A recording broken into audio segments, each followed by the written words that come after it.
Hello, my friends. How are you? Welcome back to our sessions. Today we'll have a quick chat about medications. We we choose to be doctors to write medications to people to make everyone happy to cure sick people. But what if the medication we give, even this innocent one, can cause harm, even can kill? So pay some attention. I wouldn't ask you to pay much attention, but pay some attention. If you can take one or two take homes, this would be great.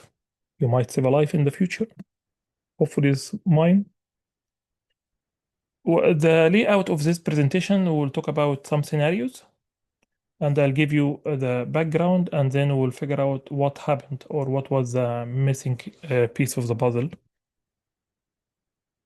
To start with, I have this gentleman. He is hypertensive, and recently he started to be more fatigued, and he cannot do his usual actions or activities. For example, he said that he was not able to garden, he was not able to cycle as he used to do. And when we review his medication, there was nothing major, like there was a beta blocker which he's taking for ages. No issues with it. But we noticed that his heart rate has gone far down, so we've done an ECG and he has heart block. So what happened is recently with age he started to have some prostate issues, PPH. So he visited urologist and of course he started an alpha blocker. And now we are trying to give the gentleman a perfect heart block by giving him alpha blocker and beta blocker. So what the solution is to stop the medications or what? So this is what we'll know later on. But to give you a bit of heads up, we need to educate our patients when we start a new medication by any doctor. You need to have someone who has governance over everything. So it should be your GP or your main doctor who will know each single medication you are taking, even if you are taking some medication for supplements or taking some vitamins, as we will see something over the counter. Medications are funny. It can interact with each other. Okay, so bottom line from this one, prostate patient starting on alpha blockers, it's not advisable to have to marry alpha blocker and beta blocker. They will deliver a heart block. Now, his mother. So we have a lovely 82-year-old lady. She has no issues before this, like was very controlled on some her medications. No, nothing changed, but she presented with fatigue and no energy at all. And when we done the blood, um, her sodium was low. Okay, so it was replaced, and but she developed again. She came again with the same. Now, when we've done some search, we've taken her medications and we searched it, and we found that PPIs are linked to hyponatremia. It's not that common, but in elderly, it could develop, and risk can increase if we are on other diuretics. So bear in mind that you could develop the side effect of the medication even after a long time. Electrolytes are quite sensitive and they do not like to be bothered. So try to keep them safe. This gentleman, he has hyperlipidemia, and this was the only past history he has, and it presented to us with severe muscle aches, weakness. He has some dark urine as well. When we dip the urine, he has myoglobin in the urine or blood, and he has no issues. The only thing he's taking is statin for 3 years, and without anything, without any issues. But I remember his description. He said that I feel the pain deep inside. The patient was tough one, and like when I reviewed his record, he never been in ED before. But what happened is he had some ciprofloxacin, Um, and Cipro and statins together are not the best combination. They are not muscle-friendly medications. So usually the idea is to shift from a statin to another. Sometimes discuss with the cardiologist or the GP to reduce the dose of the statin. Because the aches, it's not everyone will get it, but when you get the myopathy or the myalgia, it is far beyond tolerance of the patients. Now, this lovely lady came complaining of pain in her leg and some swelling. It was tender. She's not taking any medication for anything. The only thing she said that she visited her GP 3 or 4 months ago for a UTI, and that's it. We sent her for ultrasound to roll out DVT, and it came back that she has ruptured tendon Achilles. Now we need to find out why. Now, when we ask about the only positive piece of information in her history was the UTI, what is she taken for this? She said, yes, I have a photo on my mobile, and it was Cipro. So personally, I don't like this medicine, but it has its indication. But what I'm trying to say is it the first line for those infections? Usually, a simple UTI will be macrodantin or nitrofurantoin will be medication to start with, according to our local guidelines. So the question is this common thing? Is tendo Achilles rupture after kinolones is common? So the answer is not that simple, but the factors could increase it will be the age, like above 60, if the patient on steroids, or the patient has kidney or heart transplant, or the patient has renal impairment. This will increase the risk of the rupture. Okay, so what will be the average, or what will be the percentage of patients might get a rupture? It's actually the number is not that high, but the recorded cases are frequent. So the number is around 17 per 10,000. Yet there are recorded cases of bilateral quadriceps tendon rupture, which is huge. The most tendon to rupture is the Achilles tendon. Around 90% of the ruptures will happen in the Achilles tendon. I personally I don't know why. And to be honest, I didn't search. And the rotator cuff tear are things of the recorded case as well. So we have the Achilles rupture, rotator cuff, and the quadriceps. Now this lady, she's 45, and she presented with uh, like palpitation, heart racing, and when we've done the ECG, it was kind of prolonged, and the machine will give you a bit of hint that the QT is called prolonged, and when you search, yes, it is prolonged. And the next minute, patient might develop a torso de poor. So what was the clue? What had happened? So what happened was that the patient was taken amiodarone, and again she've taken one quinolone, which cause another augmentation of the QT. So here's the thing: the QT, one of the underestimated um, pathologies in the ECGs. Usually we don't read it unless if the machine is trained and will give you some diagnosis and hint that the QT is prolonged. And if you miss it, the patient will develop fatal arrhythmia. Now, what could be our clue is antis. So antihistaminic, antiarrhythmic, antipsychotic, antibiotics, antiemetics, antimalarial. So most of the antis will give you bronchitis. What I'm trying to say, I'm not asking you not to give the antis, but try not to marry them. If you have to, you need to be cautious with the QT, and you can start with doing an ECG if you have the patient with you admitted, or give the patient the instructions going home. Make sure that you wouldn't put a third anti, like and two antiemetics and antibiotics, and the patient already in antiarrhythmic or on one of the long-term medications, antipsychotic or antidepressant. So we need to be cautious with this. Does this make sense, guys? Another agitated.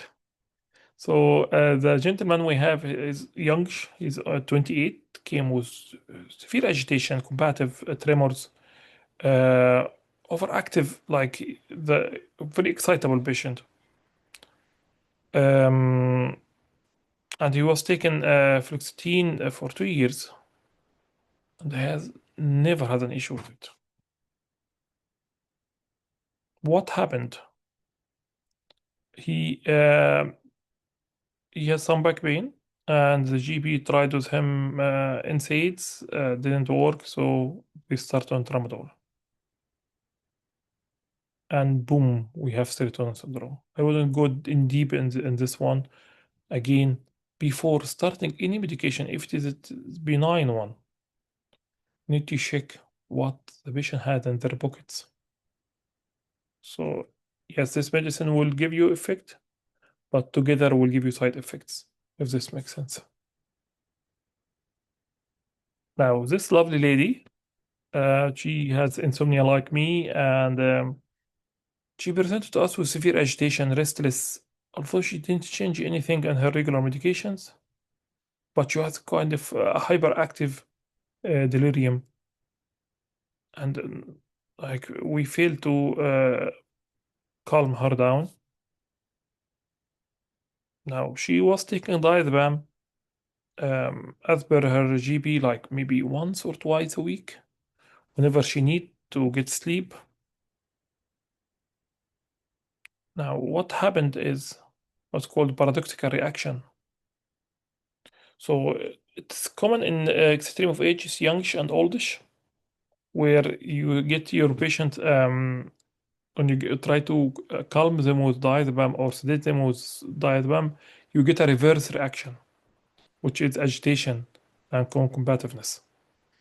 So the answer in this question is not to increase the dose of diazepam. You need to shift the line, if this makes sense. This gentleman, he's 58 and he is an anticoagulant for a long time, maybe I think 4 years, yeah. And he didn't have any bother. Even I asked him about any hematuria, like urine, epistaxis, or anything. He said no. But all of a sudden, he started to develop extensive bruises and hematuria. And there was no trauma. Like he has big bruise in his tummy, another bruise in his elbow, another bruise in his thigh, back of the thigh. So what happened? He's taken antibiotics for UTI Bactrim, and Bactrim is an inhibitor for warfarin metabolism. Warfarin is another medication that you need to be very cautious and respectful to any patient with warfarin, and you need to hold and read before. This is what I do. I stop before writing anything for this patient. What is this interaction of this medicine with warfarin? If this makes sense. Make sure that you don't take it in same time. Make sure that you separate. What I remember what he says before 2 hours before and 2 hours after, nothing. So don't put anything. The interactions with warfarin, you can write textbooks about things can interact with warfarin, either medication or food. So be cautious of this one. Almost there, guys. Almost there. We'll survive. Now, this lady, she has bipolar and she is on lithium for 3 years now. And she check her lithium regularly and there is no issues with it. She presented with vomiting, diarrhea. Initially, we thought that could be gastroenteritis. She has sweating, and she doesn't feel well at all. It was quite dehydrated when she arrived. Even start to be confused, and she has tremors. Now, what was the trick? She've taken ibuprofen which she took before, but it didn't cause her troubles. But this time, the ibuprofen interact with lithium and will decrease the lithium clearance. Maybe up to a third of the lithium will stay. So, and this is a huge jump in the lithium level in the blood. The issue is with the lithium. Lithium is one of the medication with a narrow safety margin, and it could easily go high or low. Lithium, I think, will affect the thyroid function, and when you affect thyroid function, the vicious circle, this will make control of lithium difficult. So this is another medication you need to be very cautious. Even if we have to give something to those patients, we need to give something if they are in pain. Cannot leave them to in agony, but make sure that you give them the alarming signs of early toxicity. As far as I remember, tremors was one of the starting things. The nausea and tremors is a start of the symptoms. Now, this gentleman, he had heart failure. He was 70 and he developed severe arrhythmia and he had cardiac arrest. When we look to the ECG, it's broad complex tachycardia. In his history, he has nothing apart from antihypertension and diuretics. It's taken for 5 years. What was the trick here? That he's taken potassium supplement, and it was over the counter, and he's just taken two together instead of one. Although the dose wasn't huge, but he himself taken two together rather instead of one, and he already on a medication which increase the potassium level. He developed the severe hyperkalemia, which could be lethal sometimes. Remember that the composition of or the content of potassium out of the cell are quite tiny. It's from 3.5 to 5 and sometimes 5.5 in some labs. So the fact that it is a very small narrow window and you can develop symptoms starting from 6, and the issue here is there is no backup. This patient will continue to develop hyperkalemia because of the medication he's taking. The potassium is sparing and he has supplements, so the potassium has no place to go. Now, this lady presented with unplanned pregnancy. Although she said that strictly the issue is she was 25 female and she came with abdominal pain. Asked about her cycle. She said it's irregular, but she's taking pills for a long time and she's fine, no issues, and she's compliant with the medication. So I did bedside ultrasound and I've seen a sac in the uterus.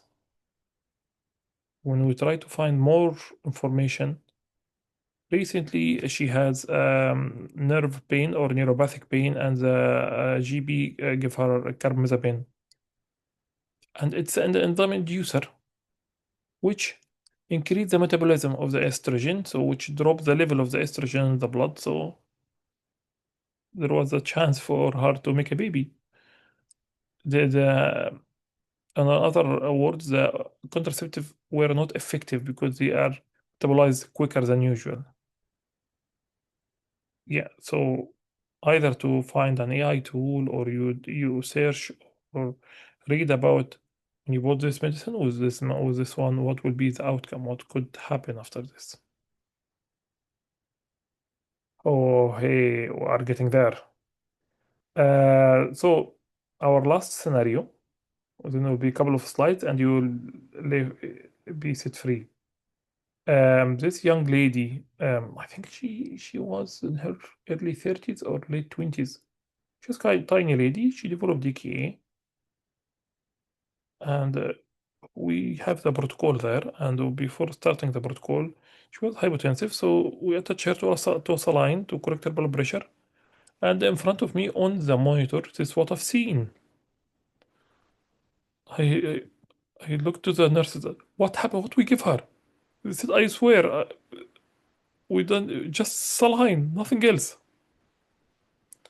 But if we put things in context, she's small, she's dehydrated. Her potassium level was, I still remember it was 5.5, and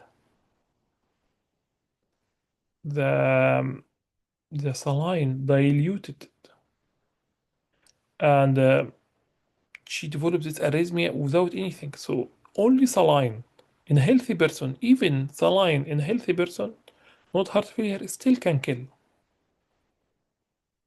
So what I'm saying is just to be vigilant, to be cautious with something like this. In our situation, we've done nothing wrong. So we follow the protocol. But in this context, the guidance is there to guide you, not to think instead of you. So if you put the factors in consideration that this patient is small and she's depleted, dehydrated, and when you dehydrate her, she will start dilute everything. Remember that the body understand its chemistry in a logic way. So if we put small amount of saline in small amount of fluid, we are okay. If we have small amount of salt, sorry, small amount of salt in small amount of water, we're okay. But if we have a small amount of salt in big amount of water, we are not okay. We are hypokalemic. Okay, so this is what could happen. Um, Same to like just to be vigilant. Same to the patient with ruptured Achilles. Like they said that it could happen after 6 months. There are recorded cases after a few months of the finishing the medication. So keep this in back of your mind. What happened? What you've taken? What was the circumstances? What's the body habitus?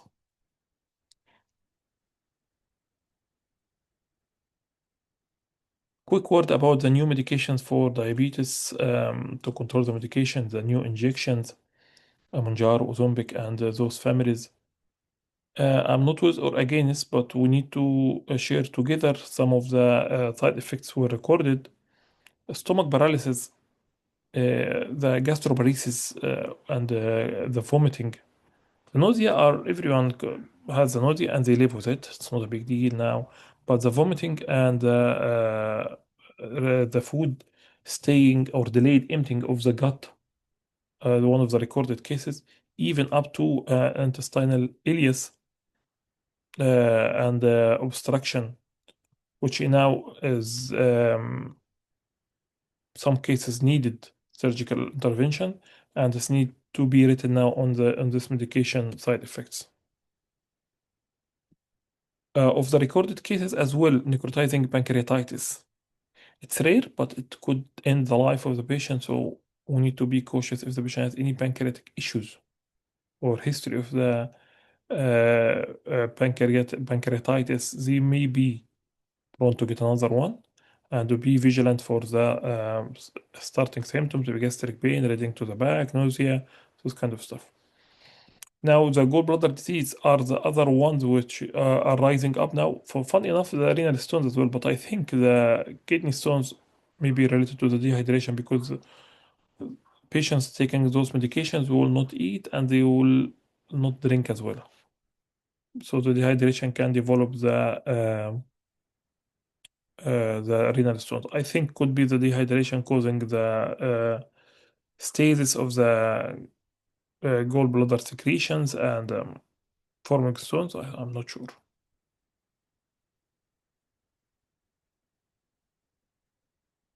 The other things, for reported stuff was what they call eye stroke, where patients lost their vision due to neuropathy.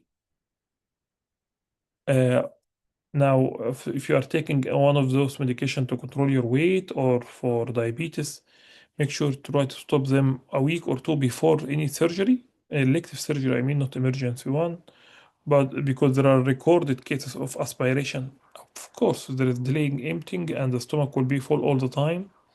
So the risk of aspiration increase. So usually the standard of 8 hours, I don't think it will be enough for this. Thank you, you survived it. Thank you guys. I hope that I give you a bit of highlights.